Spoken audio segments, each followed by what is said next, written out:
আসসালামু আলাইকুম আমার আদরের ছোট ভাই আপুরা, এইচএসসি 24 এবং 25-এর সাইকেল 2 এবং সাইকেল 3-এর ছোট ভাই আপুরা, তোমাদের সবাইকে স্বাগতম।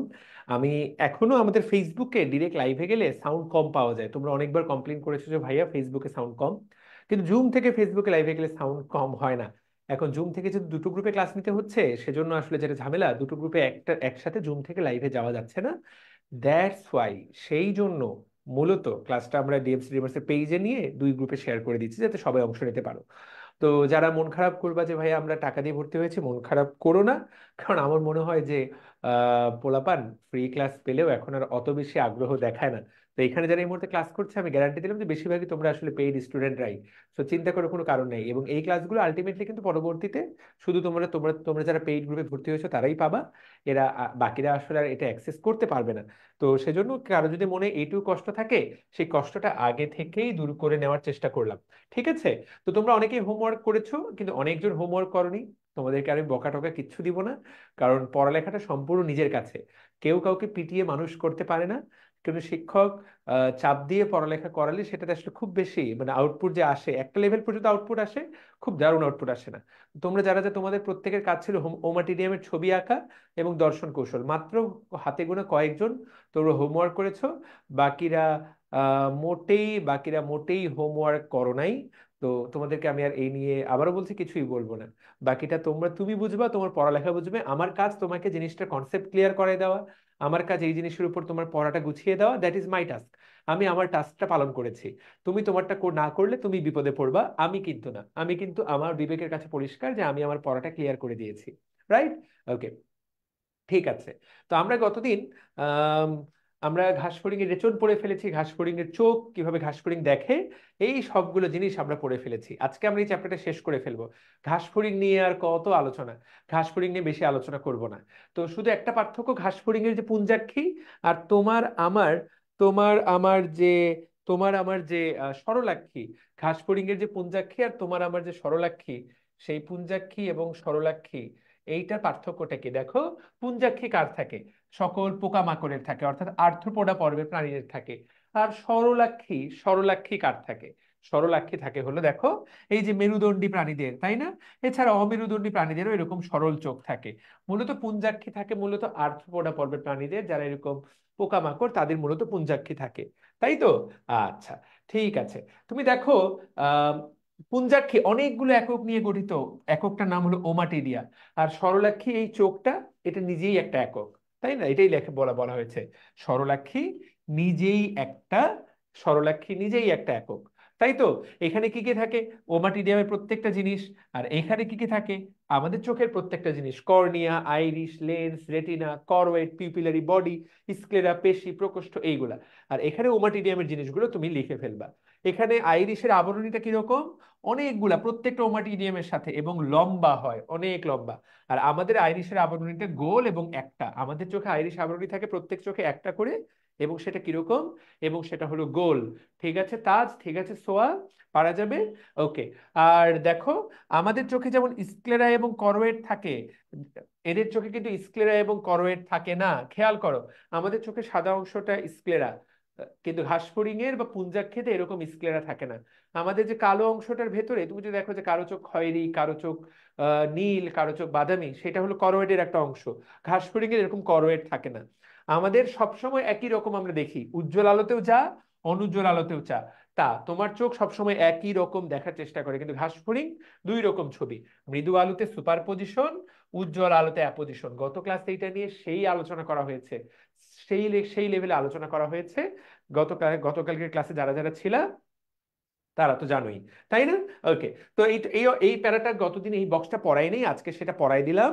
তো যারা এখন থেকেই আসলে লেভেলের পড়ালেখা করবে, তারা আলটিমেটলি মূল পরীক্ষাতে গিয়ে কাঁপায় দিবে। তো সুপার পজিশন অ্যাপোজিশনের পার্থক্য গতদিন আমরা পড়ে ফেলেছি, তাই তো? আজকে আমরা এইখান থেকে সামনের দিকে যাব, এবং আজকে মাত্র আধা ঘন্টায় আমরা এই চ্যাপ্টারটা একদম ক্লোজ করে ফেলবো, একদম শেষ করে ফেলবো ইনশাল্লাহ। এবং এই চ্যাপ্টারের উপর শুক্রবার আমি মেগা এক্সাম নিব। শুক্রবার এই চ্যাপ্টারের উপরে মেগা এক্সাম নিব ইনশাল্লাহ। বুঝাতে পারলাম? ঠিক আছে। ওকে।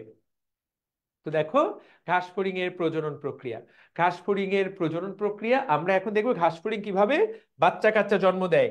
আমরা কি পড়বো? ঘাসফড়িং এর প্রজনন। ভাইয়া, আমি তোমাদেরকে আগেই বলে রাখি, এইটা কিন্তু সহজ না, এইটা কিছুটা কঠিন, আগেই বলে রাখলাম। এইটা কিছুটা কঠিন, এখানে কিছু শব্দ পড়তে হয়, যে শব্দগুলো কঠিন।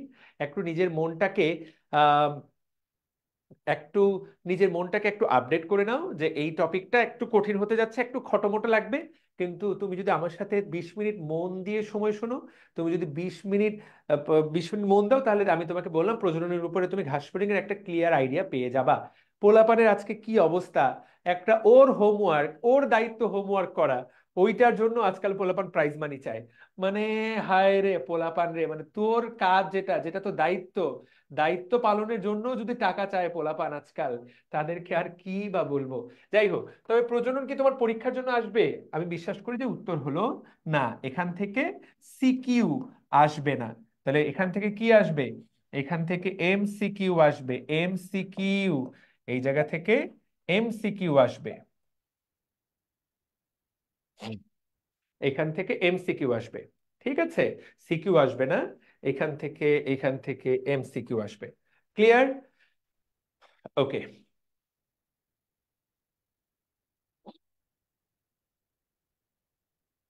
ও, মেগা এক্সামের পুরস্কার, হ্যাঁ মেগা এক্সামের পুরস্কার দিব, মেগা মেগা এক্সামের প্রাইজ মানি দিব।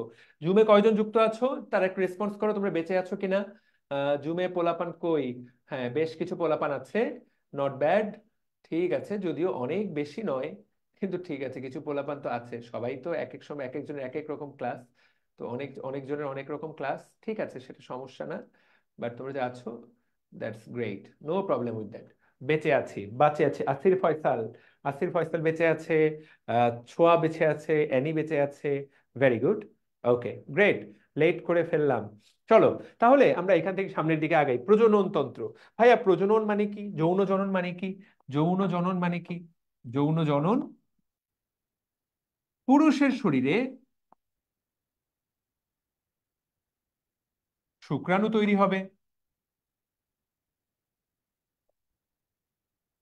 আর স্ত্রীর শরীরে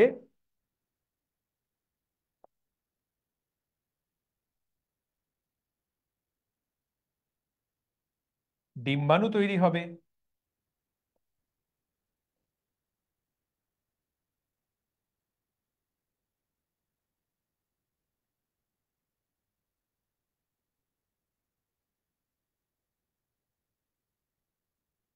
পুরুষের শরীরে শুক্রাণু তৈরি হবে, স্ত্রীর শরীরে কি তৈরি হবে?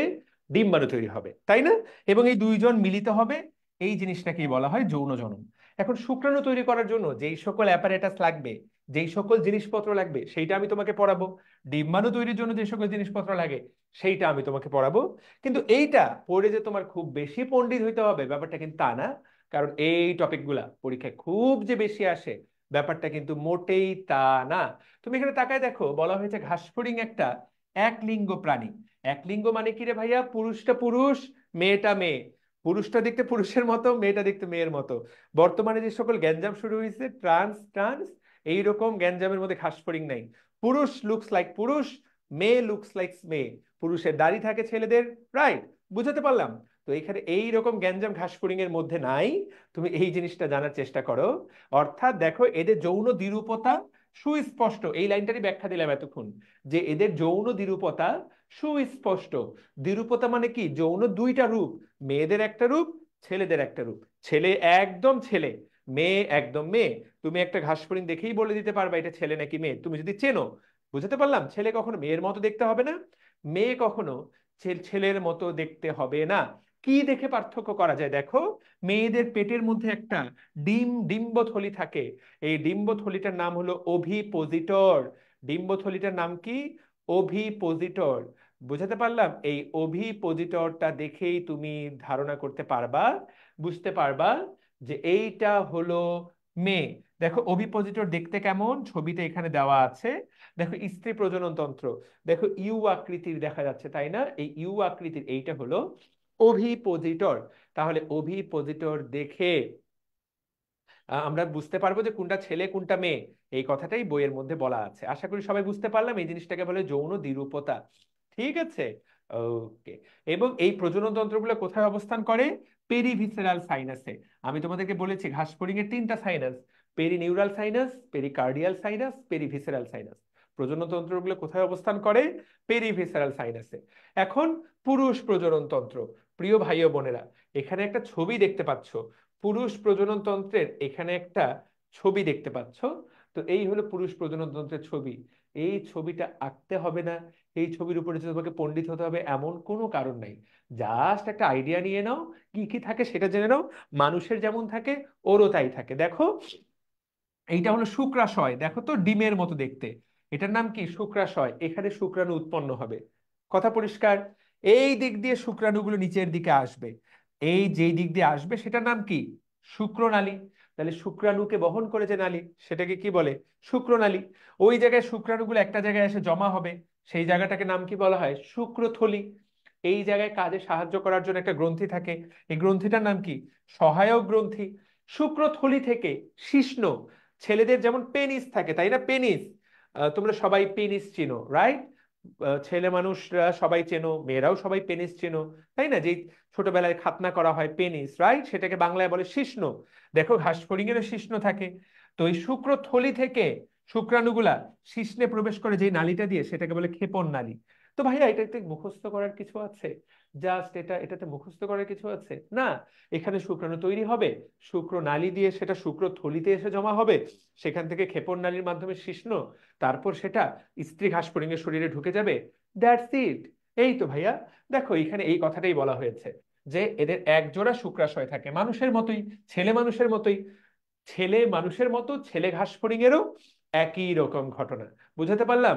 এর ভেতরেই শুক্রাণু উৎপন্ন হয়। এই লাইনটা জেনে নিলা।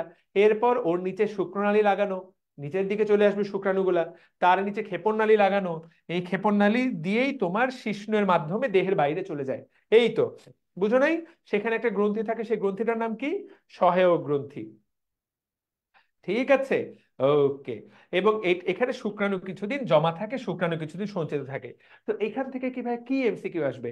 এখান থেকে কোনো এমসিকিউ আসবে না, জাস্ট জিনিসটার নামগুলো পড়তে হবে। তাহলে কি কি শব্দ তোমাকে পড়াই দিলাম? আমরা চলো শব্দগুলোতে ফোকাস করার চেষ্টা করি। আমরা কি কি শব্দ পড়লাম? আমরা চলো শব্দগুলোতে ফোকাস করার চেষ্টা করি।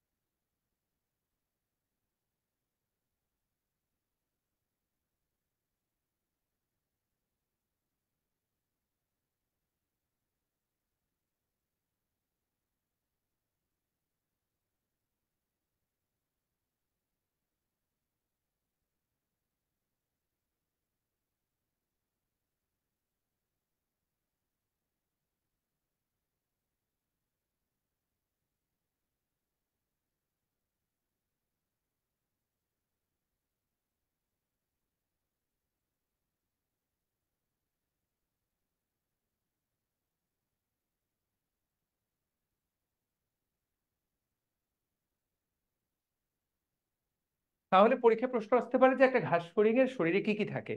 দ্যাটস ইট ভাইয়া, এই নামগুলা। এখান থেকে কি আসবে? এমসিকিউ। কোনটা ঘাসফড়িং এর শরীরে থাকে, কোনটা ঘাসফড়িং এর শরীরে থাকে না। That will be the MCQ. আশা করি পারবা। বুঝাতে পারলাম অ্যানি? বুঝাতে পেরেছি অর্পিতা, ইসরাত, তাজ, মিসকাত মিসকাতুর, মিসকাতুর? আশা করি বুঝাতে পেরেছি। ওকে। এইবার স্ত্রী প্রজনন তন্ত্র। দেখো তো ভাইয়া, স্ত্রী প্রজনন তন্ত্র ছবিটা, ছবিটা কিরকম তুমি তাকায় দেখো। একই রকম, এখানে ডিম্বাশয় থাকে, একই জিনিস, হুবহু দেখতে একই রকম। ওখানে ছিল আতা ফলের মতো, আর এই জায়গায় চালতা ফলের মতো, শুধু এটাই পার্থক্য। দেখো, এই যে ডিম্বাশয়, তার উপরে সহায়ক গ্রন্থিটা ওই জায়গায় নিচে ছিল, এই জায়গায় উপরে। ওখানে ছিল শুক্রনালী, এই জায়গায় ডিম্বনালী। দেখতে পাচ্ছি? তারপরে এইখানে নিচের দিকে যোনিপথ, যেই দিক দিয়ে শুক্রাণুটা ঢুকবে। আর ডিমটা জমা হবে কোথায়? ওভিপোজিটরে। একটাই শুধুমাত্র একটাই শুধুমাত্র এখানে ঝামেলা, সেটা হলো এই যে দেখো, শুক্রধানী বলে একটা শব্দ দেওয়া আছে। শুক্রধানী, শুক্রধানী, শুক্রধানী। তো দেখো এই জিনিসটা ভাইয়া, এই জিনিসটা কিন্তু নাম শুক্র। তো মনে হতে পারে যে শুক্রধানী কি পুরুষে থাকে? উত্তর হলো না। স্পার্মাথিকা বা শুক্রধানী কোথায় থাকে? আমরা দেখতে পাচ্ছি এই জিনিসটা থাকে স্ত্রী প্রজনন তন্ত্রে, শুক্রধানী থাকে স্ত্রী প্রজনন তন্ত্রে, স্ত্রী প্রজনন তন্ত্রে। তাহলে প্রিয় ভাই ও বোনেরা, তাহলে তুমি দেখো এই তো এই কথাটা আমরা সবাই পড়ে ফেলবো। তাহলে এখানেও ভাইয়া ডিম্বাশয় থাকে এক জোড়া, তুমি শুধু নাম পড়বা, অন্য কিছু পড়বে না। এর ভিতরে ডিম্বাণু উৎপন্ন হয়, যেই নালী দিয়ে ডিম্বাণুগুলো নিচের দিকে নামে আসে সেটাকে বলে ডিম্বনালী। নিচের দিকে যেই দিক দিয়ে ঢুকে তোমার শুক্রাণুগুলো সেটাকে বলা হয় যোনি। ঠিক আছে, এইটা হলো আসল পড়া। সেটা হলো যে স্পার্মা থেকে শুক্রধানী, শুক্রাণুগুলো ঢোকার পর এই জায়গায় কিছু সাময়িকভাবে জমা থাকে, ভাইয়া এই জায়গায় শুক্রাণু। তো এইটা পরীক্ষার জন্য আসল প্যারা, তোমার পরীক্ষায় বারবার এইটা আসবে, নিচের কোনটা পুরুষতন্ত্রের অংশ, পুরুষ প্রজননতন্ত্রের অংশ নয়। এই এমসিকিউটা বারবার আসবে। এদেরও সহায়ক গ্রন্থি থাকে, যেটার নামটা পড়লেই হয়ে গেল। তাহলে ঘুরে ফিরে পড়ার মধ্যে আসলে কি, এই হলো পড়া, এইটা হলো ছেলেদের, আর এইটা হলো মেয়েদের। ডিম্বাশয়,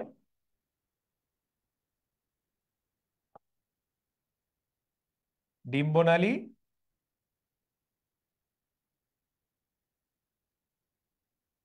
শুক্র, দুঃখিত, শুক্রধানী, সহায়ক গ্রন্থি,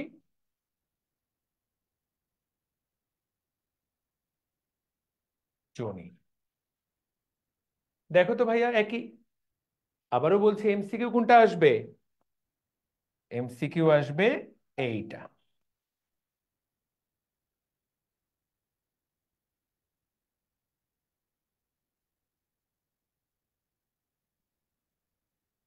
এমসিকিউ আসবে এইটা। ওকে, রাইট, কথা পরিষ্কার, কোনো ভেজাল আছে?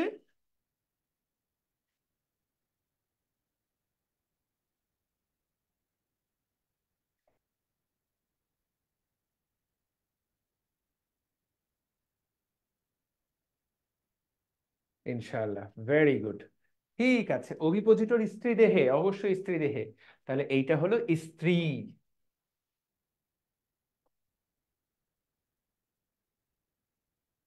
এটা হলো পুরুষ। And that's a job well done. আশা করি আমরা শিখে গেলাম, আশা করি আমরা বুঝে গেলাম, তাই তো? সুন্দর। এইবার তারা কি করবে? যৌন মিলন করবে, শুক্রাণু ডিম্বাণুটা মিলে যাবে। পরীক্ষায় প্রশ্ন আসবে, যৌন মিলন তারা করে কোন সময়? তুমি কি উত্তর করবা? তুমি উত্তর করবা গ্রীষ্মের শেষ দিকে। ঠিক আছে, ওকে।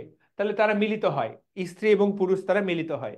মিলিত হওয়ার পর তুমি এই জায়গায় তাকিয়ে দেখো, মিলিত হওয়ার পর তুমি এই জায়গায় তাকিয়ে দেখো যে কি করবে। শুক্রাণু ডিম্বাণু মিলন হলো, শুক্রাণু ডিম্বাণু মিলনের পর, শুক্রাণু ডিম্বাণু মিলনের পর সেখানে নিষেক সম্পন্ন হয়, আমরা সবাই জানি। ঠিক আছে, নিষেকের পর তুমি এই জায়গায় দেখো,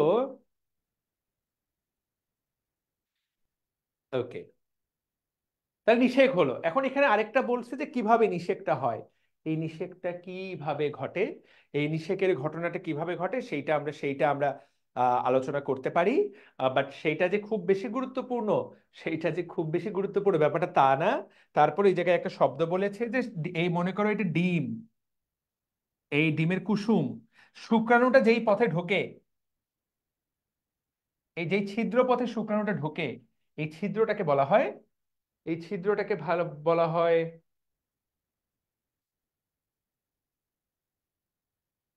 মাইক্রোপাইল।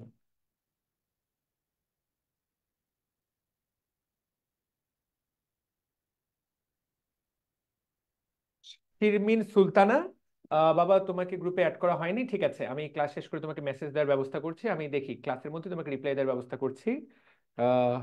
ওয়েট।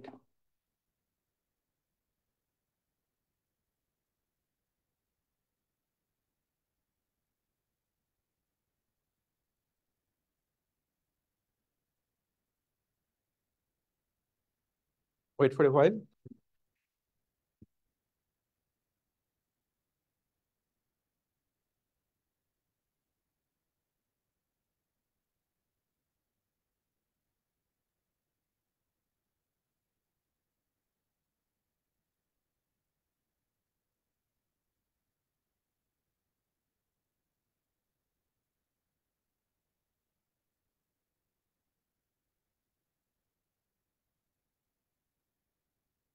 ঠিক আছে, তাহলে এই যে শুক্রাণুটা ডিম্বাণুর পথে পথে কোন দিক দিয়ে যাবে? শুক্রাণুটা ডিম্বাণুতে কোন দিক দিয়ে প্রবেশ করবে? কোন দিক দিয়ে প্রবেশ করবে? উত্তরটা হলো মাইক্রোপাইল দিয়ে, মাইক্রোপাইল দিয়ে, এই কথাটি বলা হয়েছে। এরপর তারা মিলিত হয়ে গেল, শুক্রাণু ডিম্বাণু মিলিত হয়ে গেল। মিলিত হওয়ার পর কি তৈরি করবে? মিলিত হওয়ার পর এই জাইগোট তৈরি করবে, জাইগোট।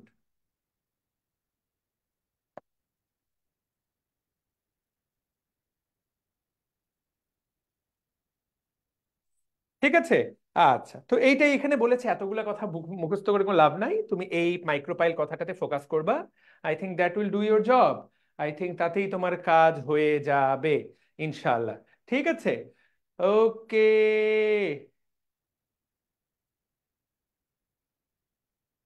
স্বপ্নীল দাস ভাইয়া, মেডিকেল অ্যাডমিশন ব্যাচে 2023 থেকে আপনি আপনার 100% দিয়েছেন, প্রশ্ন রইল অনেস্টলি বলবেন। 100% দিয়েছি।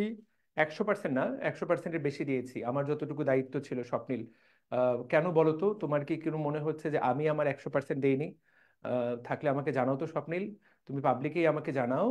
আম, আমাকে বলো তো কি হয়েছে, আমি জানতে চাই। ঠিক আছে। এখানে আবার একজন স্যাড রিয়েকশন দিয়েছে, এইটাই বাকি। অবশ্যই 100% না স্বপ্নিল, আমি বেশি দিয়েছি। তুমি কি আমাদের সাথে জার্নি করেছো এবার? আমি নিশ্চিত না আসলে।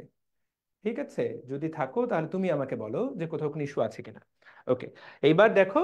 দেখো এখানে একটা শব্দ দেওয়া আছে, ডিম পাড়া। ডিম পাড়া বা ওভি পজিশন, ডিম পাড়া বা ওভি পজিশন। তুমি তাকায় দেখো। ডিম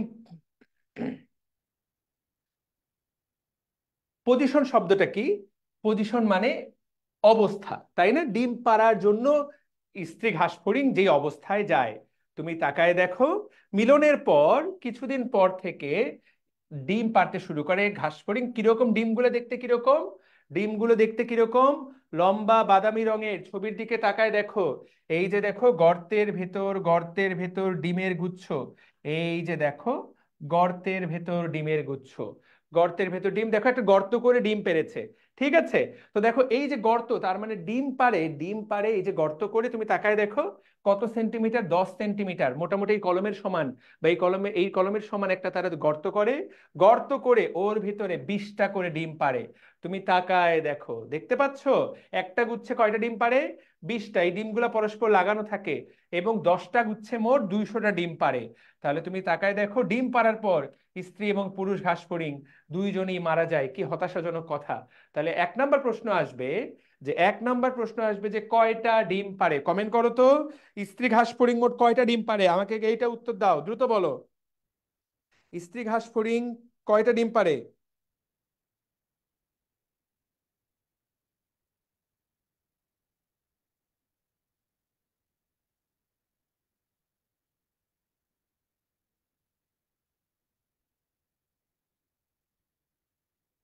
কয়টা ডিম পাড়ে? ধাপে ধাপে 200 ডিম পাড়ে, একবারে না।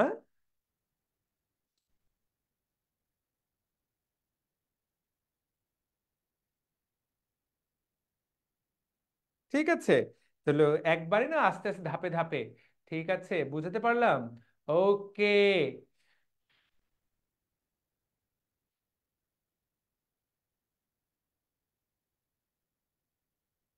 আর বলো তো কয়টা গুচ্ছে ডিম পাড়ে, কয়টা গুচ্ছে?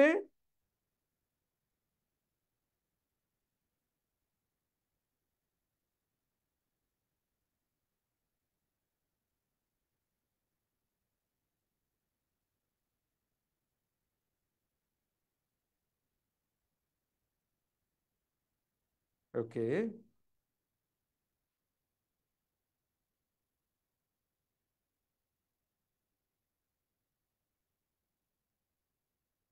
ওকে, সুন্দর। 10টা গুচ্ছে, 10টা গুচ্ছে, 10টা গুচ্ছে। ওকে, ঠিক আছে।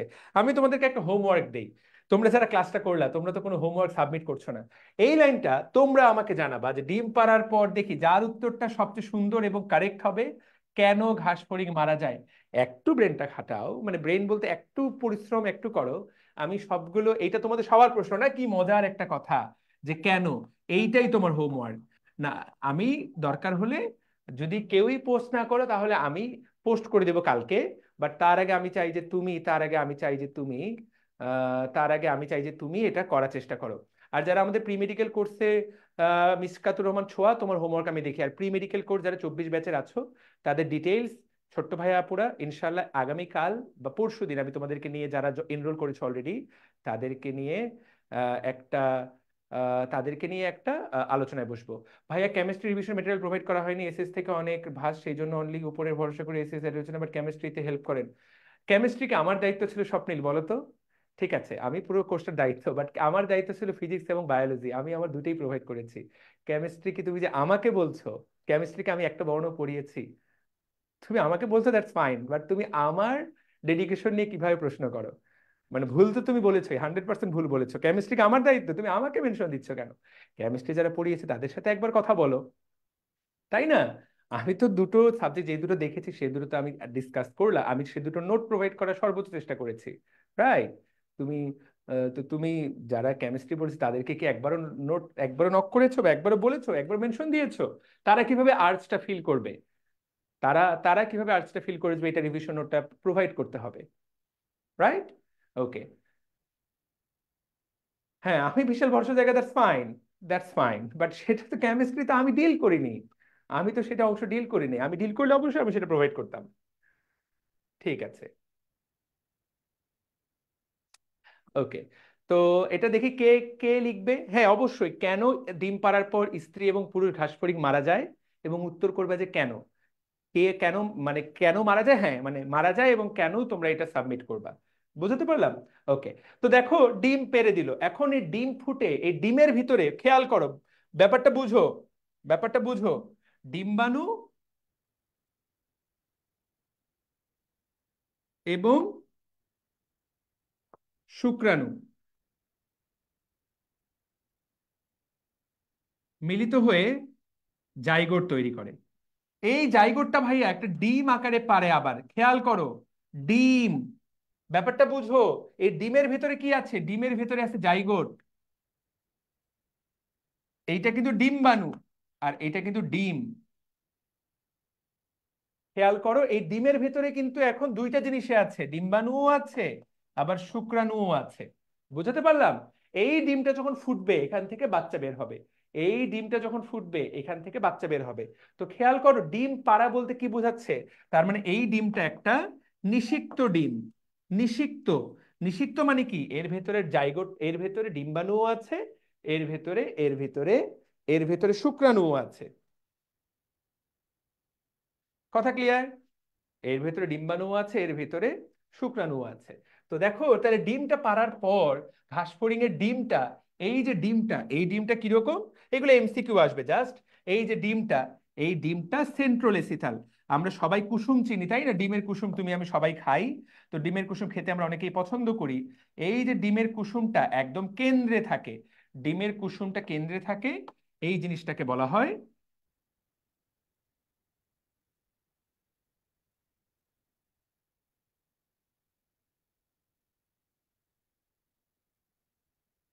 এই জিনিসটাকে বলা হয় সেন্ট্রোলেসিথাল। এই জিনিসটাকে কি বলা হয়, এটাকে বলা হয় সেন্ট্রোলেসিথাল। লেসিথাল মানে কুসুম, সেন্টারে থাকে কুসুমটা।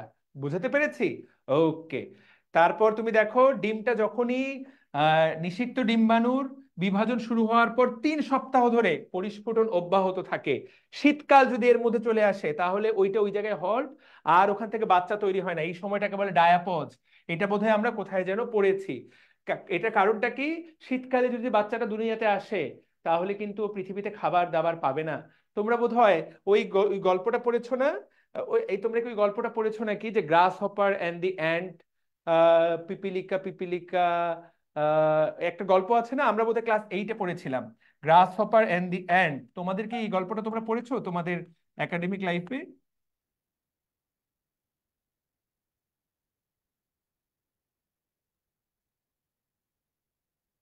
ঘাসফড়িং এবং পিঁপড়ার গল্প। পিঁপড়া, হ্যাঁ হ্যাঁ, স্টোরি রাইটিং এ পড়েছো তাই না? তো পিঁপড়া কি করে, পিঁপড়া গ্রীষ্মকালেই পরিশ্রম করে ও শীতকালের জন্য খাবার জোগাড় করে রাখে, আর গ্রাস হপার গ্রীষ্মকালে একদম চিল মারে, চিল, একদম কুল ওয়েতে প্রচন্ড প্রচন্ড মজা করে। তো মজা করার পর শীতকালেও ধরা খেয়ে যায়। তো ওই এই স্বভাবটা ওদের সবারই। সেই জন্য শীতকালে কিন্তু ওরা খাবার দাবারের অভাবে থাকে। সেই জন্য শীতকালে ওরা বাচ্চা জন্ম দেয় না, কারণ নিজেরই খাবার নাই, আবার বাচ্চা জন্ম দিয়ে কি করবে, তাই না?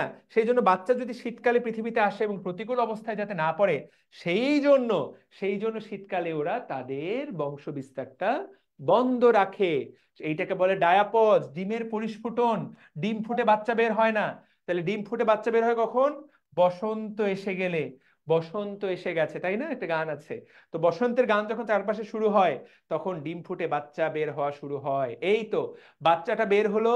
তুমি দেখো, বাচ্চা যেটা বের হয় সেটার নাম কি? নিম্ফ। শব্দটার দিকে খেয়াল করো, সেইটার নাম হলো নিম্ফ। এই নিম্ফটা আস্তে আস্তে বড় হতে থাকে, বড় হতে থাকে। এই নিম্ফের উপর একটা আবরণ থাকে। যখন এটা বড় হয় তখন উপরের আবরণটা খুলে যায়, এই যে উপরের খোলসটা চলে যায়। এইটাকে বলে খোলস মোচন বা মোল্টিং। খোলস মোচন বা মোল্টিং। মনে করো আমার কোট, আমি কি করলাম? সালমান ভাইয়ের মতো বডি বানানো শুরু করলাম। এই কোট কি আমার হবে রে? এই কোটটা ছিঁড়ে যাবে। এই যে কোটটা ছিঁড়ে যাওয়া বা উপরে কাপড় চোপড় খুলে যাওয়া, এই জিনিসটাকে বলে খোলস মোচন। খোলস মোচন হওয়া মানে কি? খোলস মোচন হওয়া মানে তার দেহটা বৃদ্ধি হচ্ছে, দেহটা বড় হচ্ছে। আবার নতুন একটা আবরণ তৈরি হয়, আরো মোটা হয়, ওই আবরণটা ছিঁড়ে যায়। আবার একটা নতুন আবরণ তৈরি হয়, আরো মোটা হয়, ওই আবরণটা ছিঁড়ে যায়।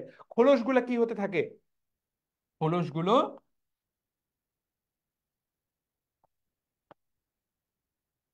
মোচিত হতে থাকে। এটাকে বলে মোল্টিং। খোলস মোচন বা মোল্টিং। রাইট, খোলসটা মোচিত হতে থাকে, এটাকে বলা হয় খোলস মোচন বা মোল্টিং। কথা পরিষ্কার? ওকে, তাহলে মোট কয়বার খোলস মোচন হবে? মোট 5 বার। দেখো এইখানে বলা হয়েছে মোট 5 বার খোলস মোচনের পর একটা নিম্ফ পূর্ণাঙ্গ ঘাসফড়িং হয়ে ওঠে। তাহলে নিম্ফ মানে বাচ্চা, বাচ্চা ঘাসফড়িংটা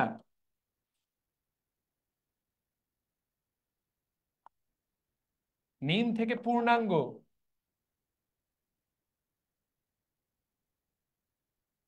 কয়বার খোলস মোচন হতে হবে?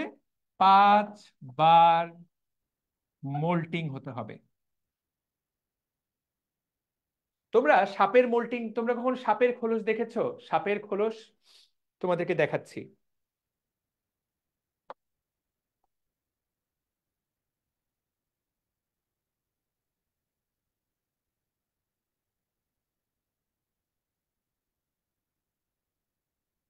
এই যে দেখো, কি সুন্দর।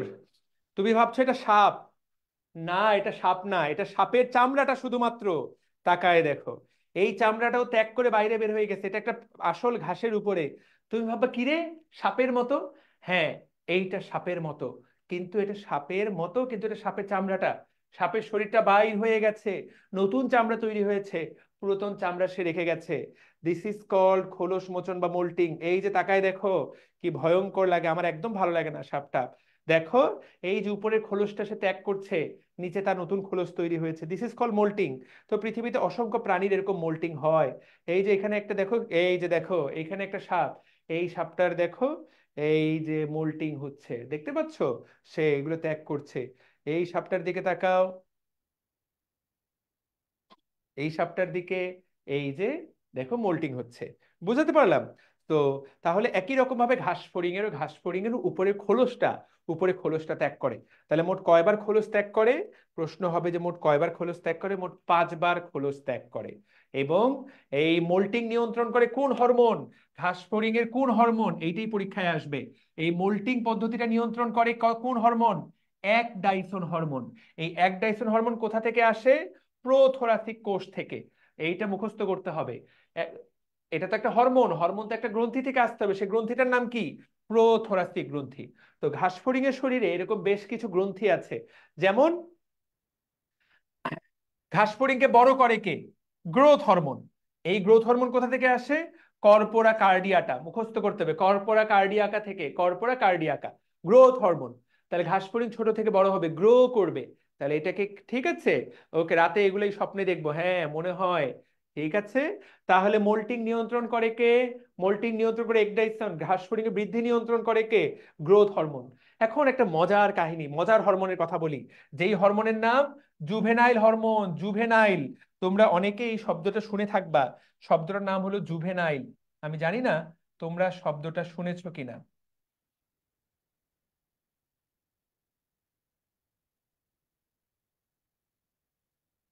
আমি জানি না তোমরা শব্দটা শুনেছো কিনা। জুভেনাইল শুনেছো? জুভেনাইল মানে শিশু। জুভেনাইল আদালত, জুভেনাইল কারাগার, শিশু কারাগার, শিশুদের আদালত। জুভেনাইল শব্দের অর্থ শিশু। যারা শুনো নাই তাদেরকে বলে দিই, জুভেনাইল মানে শিশু। একটা হরমোন আছে, জুভেনাইল হরমোন। তো এইটা ঘাসফড়িং এর শিশু অবস্থাকে নিয়ন্ত্রণ করে। বুঝাতে পারলাম? নিম্ফ দশাকে নিয়ন্ত্রণ করে। দেখো এই যে নিম্ফ দশার বৈশিষ্ট্য নিয়ন্ত্রণ করে জুভেনাইল হরমোন। আর গোনাডোট্রপিক, গোনাড মানে কি? শুক্রাশয় ডিম্বাশয়, তার মানে জননাঙ্গের পরিপূর্ণতা ঘটায় গোনাডোট্রপিক। ক্লিয়ার? That's it. কোথা থেকে আসে? কর্পোরা অ্যালাটা থেকে। কর্পোরা মানে কি? কর্পোরা মানে বডি। বডি মানে কোষগুচ্ছ। কর্পোরা শব্দের অর্থ কি? বডি বা কোষগুচ্ছ। এটা কার্ডিয়াকের পাশে থাকে। ওকে, ঠিক আছে। বা কর্পোরা কার্ডিয়াকা বা কর্পোরা অ্যালাটা। তাহলে এই আমরা জেনে গেলাম। জুনায়েদ ইসলাম পলকের কথা মনে পড়ছে। হ্যাঁ, জুভেনাইল শব্দটার সাথে জুনায়েদ ইসলাম পলকের কি সম্পর্ক? জুভেনাইল, এটা তো জুভেনাইল। ঠিক আছে, ওকে ফাইন। তাহলে এই তো কিছু গুরুত্বপূর্ণ কথা আমরা জেনে গেলাম, কিছু গুরুত্বপূর্ণ কথা বুঝলাম। তাহলে রূপান্তরে কোন হরমোনের ভূমিকা আছে? সবচেয়ে গুরুত্বপূর্ণ হরমোন কোনটা? এই যে প্রোথোরাসিক গ্রন্থির একডেসন হরমোন। বাকিটা বক্স থেকে পড়লেই হবে। বুঝাতে পেরেছি? বক্সটা পড়লেই হয়ে গেল। বক্সটা পড়লেই হয়ে গেল। একটা ছোট্ট বাচ্চা, ছোট্ট বাচ্চা ও সাইজে ছোট থাকে, ওর রং থাকে ফ্যাকাশে। ওর ডানা থাকে না, কিন্তু ডানার প্যাড থাকে, মানে ডানা যে জায়গা থেকে গজাবে। ওর প্রজনন তন্ত্রটা থাকে অসম্পূর্ণ এবং মোল্টিং হয় 5 বার। ঠিক তার উল্টা ঘটনা বড়গুলা। বড়গুলা সাইজে বড়, বড়গুলার কালার সবুজ, ডানা থাকে 2 জোড়া, প্রজনন তন্ত্র সম্পূর্ণ। বড় হওয়ার পর কিন্তু আর কোনো মোল্টিং ঘটে না।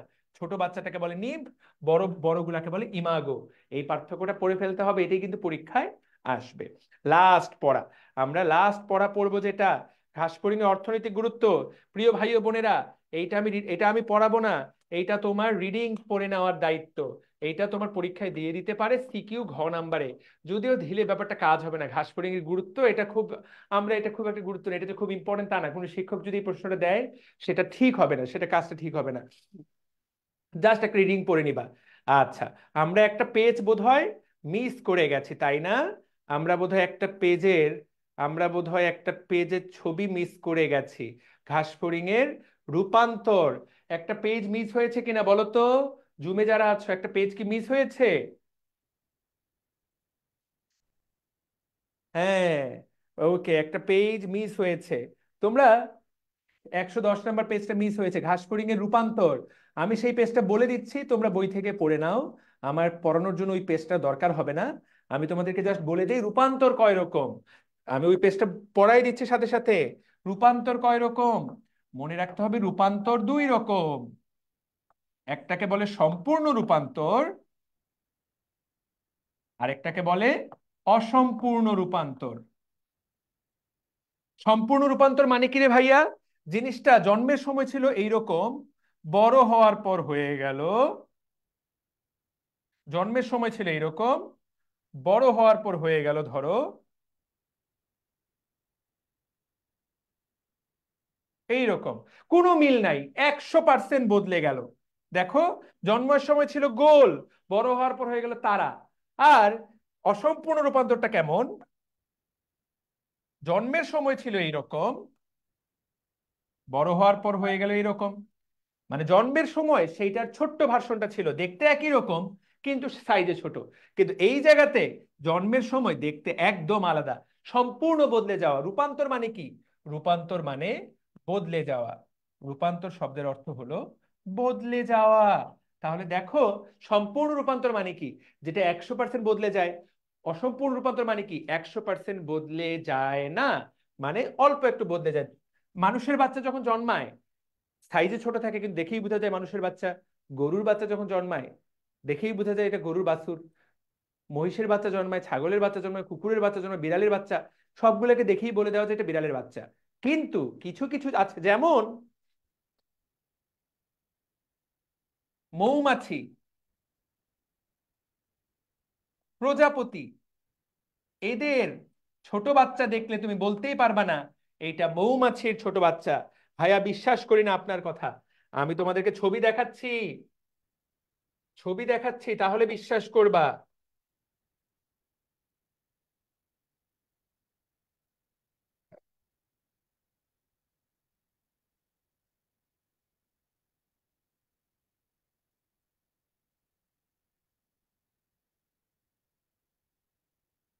এই দেখো তো, কোন দুনিয়াতে এটাকে দেখে মৌমাছি মনে হচ্ছে? মৌমাছির সাথে কোনো মিল আছে? এই সাদা সাদা এটাকে দেখে মৌমাছির সাথে কোনো মিল আছে?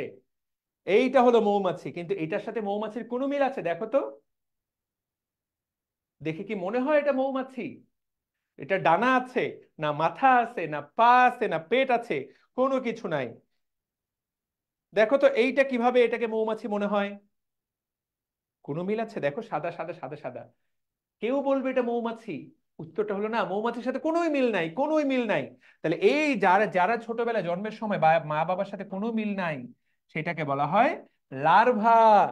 আর যাদেরকে জন্মের সময় দেখে দেখা মাত্র চেনা যায়, সেইটাকে বলা হয় নিম্ফ। তাহলে এদের বাচ্চা অবস্থাটাকে বলা হয় লার্ভা, আর এদের বাচ্চা অবস্থাটাকে বলা হয় নিম্ফ। আমাদের ঘাসফড়িংটা তাহলে কি রে? ঘাসফড়িং এ কি ঘটে? সম্পূর্ণ রূপান্তর নাকি অসম্পূর্ণ রূপান্তর বলো তো? ঘাসফড়িং এ কোনটা ঘটে? সম্পূর্ণ রূপান্তর নাকি অসম্পূর্ণ রূপান্তর? বলে ফেলো। অসম্পূর্ণ রূপান্তর। একই কথা ব্যাঙের জন্য প্রযোজ্য। ব্যাঙাচির সাথেও ব্যাঙের কোনো মিল নাই। তাহলে এই যে রূপান্তর, রূপান্তরের ইংরেজিটা পড়তে হবে। রূপান্তরের ইংরেজি হলো মেটামরফোসিস। তাহলে অসম্পূর্ণ রূপান্তরের ইংরেজিটা পরীক্ষায় আসবে হেমিমেটাবোলাস। নামটা কঠিন, বাট পারতে হবে। হেমিমেটাবোলাস মেটামরফোসিস। হেমি মানে অসম্পূর্ণ, হাফ, হাফ রূপান্তর হবে। হেমিমেটাবোলাস মেটামরফোসিস, দ্যাটস ইট। তাহলে আমাদের ঘাসফড়িং এ অসম্পূর্ণ রূপান্তর হয়। এই রূপান্তরে ভূমিকা রাখে চারটা হরমোন। একটার নাম একডাইসন, একটার নাম গ্রোথ, একটার নাম জুভেনাইল গোনাডোট্রপিক, আর ছকের প্রথম হরমোনটার নাম কি?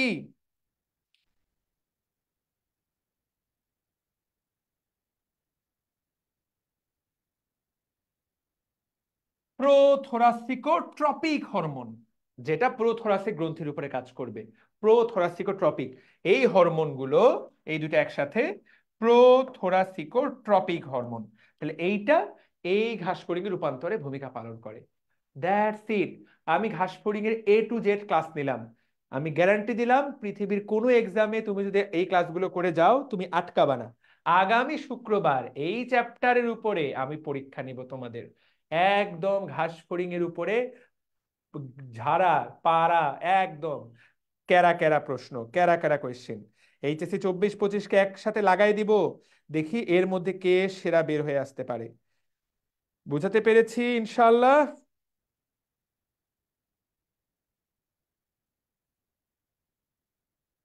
ঠিক আছে, ওকে। ইনশাল্লাহ এক্সাম ডিএমসি ড্রিমার্স অ্যাপে হবে, রাবেয়া আদুরি ডিএমসি ড্রিমার্স অ্যাপে হবে।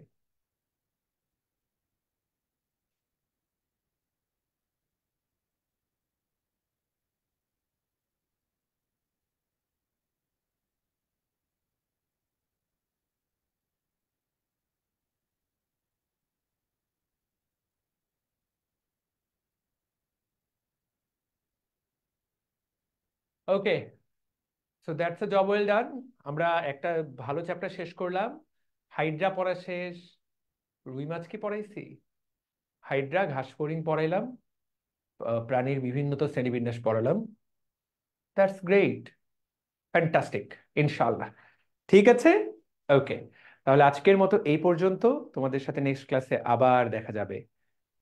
আগের ক্লাসগুলো পেজে পাওয়া যাবে। আগের ক্লাসগুলো পেজে পাওয়া যাবে ইনশাআল্লাহ। আগের ক্লাসগুলো পেজে পাওয়া যাবে। ঠিক আছে ভাইরা আমার, আসসালামু আলাইকুম।